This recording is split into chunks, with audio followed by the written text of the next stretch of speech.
কিরে তোর কি হয়েছে? এতটি ফোন দিলাম, তোর ফোন কো? আর কইস রে ভাই, এদিক দিয়ে যাইতেছিলাম, কোন ফকিন্দির বলে আর ফোনটারে নিয়ে গেছে। পুলিশের কাছে যাস নাই? পুলিশের কাছে গিয়ে কমপ্লেন করতি?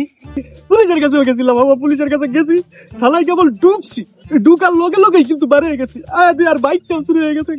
এত কিছু হয়ে গেল তো মসজিদে তুই মসজিদের মাইকে অ্যানাউন্স করতে পারলি না? তাহলে তো এলাকার মানুষ 14টা দিত। এই দুঃখের কথা বন্ধু আর কইস না, বুকটা একদম বাইটা যায়, বুকটা বাইটা যায়, বুকটা বাইটা যায়। মসজিদে ঢুকছি, ঢুকার লগে লগে 2 রাকাত নফল নামাজ পড়ছি, পড়ার পরে বন্ধু বলতো আল্লাহর কাছে দোয়া করছি, আল্লাহ আর ফোনটা একটু যদি আল্লাহ দিয়ে দাও, আল্লাহ আর বাইকটা যদি আল্লাহ দিয়ে দাও, দোয়াটা করে বাইরেছি। আর লগে লগে দেখি আর জুতা খালি লাগে, জীবনটাই বিথা, তুই মেয়ে পড়াবি।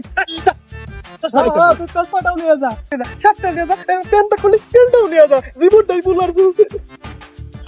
বাইক দিয়া ভাবছো যাইতো, হ্যাঁ মোবাইলটা দিয়া ভাবছো যাইতো, এখন দিয়ে কেমনে ভাবছো দাস? যা 14 ফেব্রুয়ারি আইতাছে, কেমনে ভাববে? আয় দা মনে